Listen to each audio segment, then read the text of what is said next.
लाडो का जन्म एक संपन्न परिवार में हुआ था।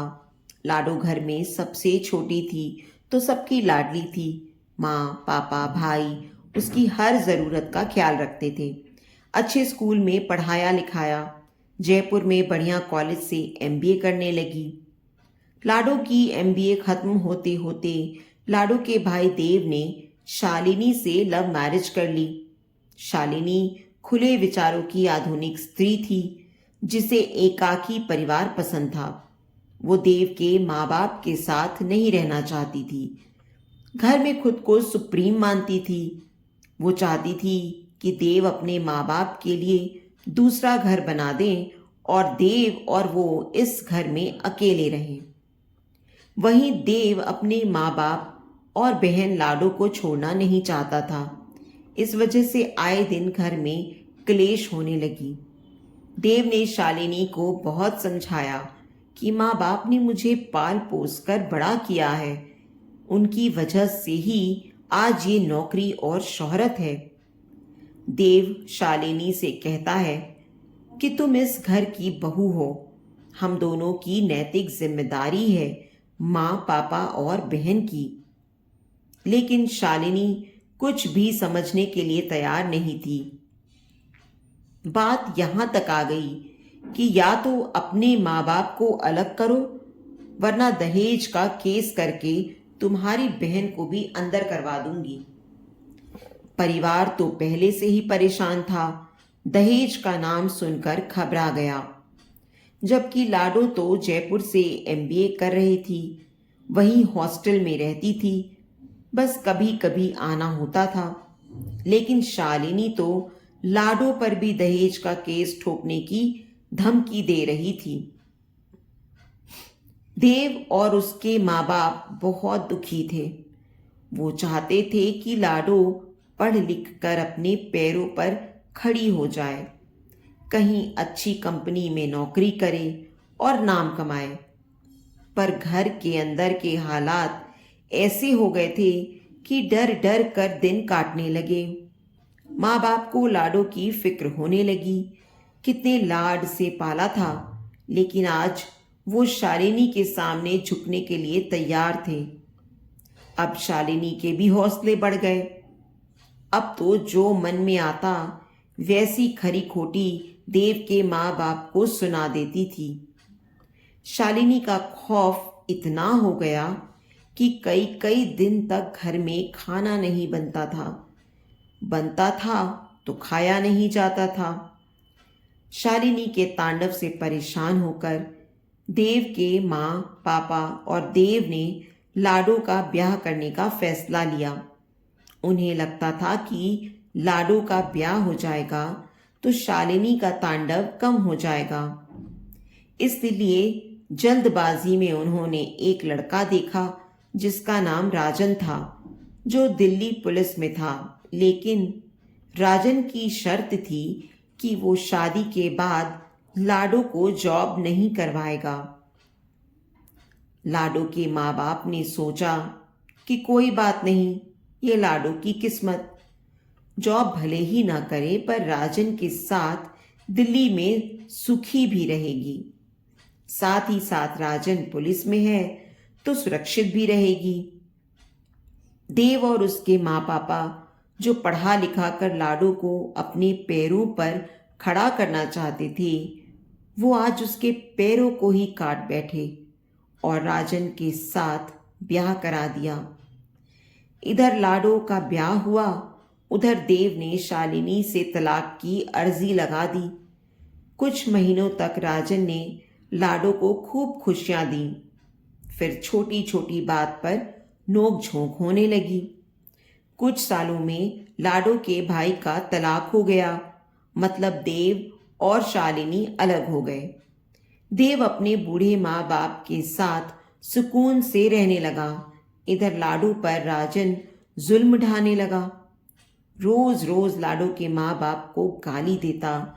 देव के तलाक को लेकर लाडो को मारता, कहता कि तुझे भी मैं ऐसे ही तलाक दूंगा।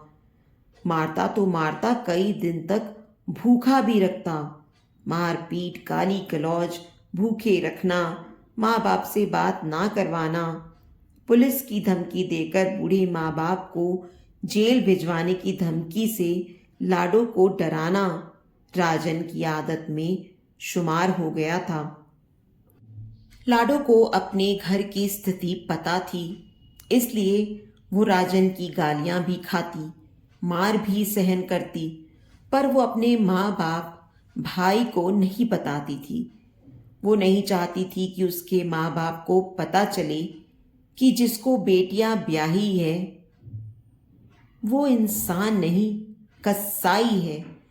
फिर राजन ने लाडो को अपने गांव में अपने माँ बाप के पास छोड़ दिया, जहां लाडो को भैंस का काम करना होता था। लाडो तो एमबीए कर रखी थी, कभी ना गांव में रही ना गांव का काम आता था, लेकिन अब भैंस का पूरा काम करना होता था। गोबर, पानी, खेतों से चारा काट कर लाना, यहाँ तक कि घर का पानी भी दूर से ढोकर लाती थी। कभी कभी भैंस खूंटा तोड़ भाग जाए तो राजन का बाप लाडो पर चिल्लाता, खुद द्वार पर बैठ हुक्का पीता और लाडो को गालियां देते हुए भैंस पकड़ने खेतों में भेज देता। बेचारी लाडो भैंसों के पीछे इधर से उधर भागती। देखने वाले गांव वालों को तरस आ जाता लाडो पर उसके पति राजन और राजन के माँ बाप को तरस ना आता। गांव में भी खौफ पैदा कर दिया था कि बेटा दिल्ली पुलिस में है, किसी ने कुछ बोला तो थाना कचहरी के चक्कर लगवा देगा। पर ऐसे प्रताड़ना कितने दिन तक छुपेगी? ये तो ऐसा है कि छुपाए नहीं छुपता। एक दिन देव को पता चल गया कि उसकी बहन के साथ उसके ही घर में बड़ा जुल्म हो रहा है। उसको दिल्ली की बजाय गांव में रख दिया है। उसके ऊपर बिजलियां गिर गईं। लगा कि सब झूठ है। देव सीधा लाडो से मिलने राजन के गांव उसके घर पहुंचा। लाडो से सारी घटनाएं पता चली। आज पहली बार लाडो ने सारी बात भाई को बता दी, पर कहती है, भाई तू ये समझ ले लाडो मर गई और आगे से कभी इस घर में मत आना। तेरे तलाक के बाद से माँ बाप को कम ताने मिल रहे हैं। अब मेरा भी तलाक हुआ तो माँ बाप की रही सही इज्जत चली जाएगी। लोग क्या कहेंगे कि बेटा तो बेटा, अब बेटी भी तलाक देकर आ गई। इसलिए तुम सब लोग ये सोच लो कि मैं मर गई। मर तो उसी वक्त गई थी जब भाभी द्वारा दहेज की धमकी के डर से एमबीए की डिग्री के बाद भी जल्दबाजी में मेरा ब्याह कर दिया गया। सपने तो तभी चकनाचूर हो गए थे। बची कुची कसर राजन ने पूरी कर दी।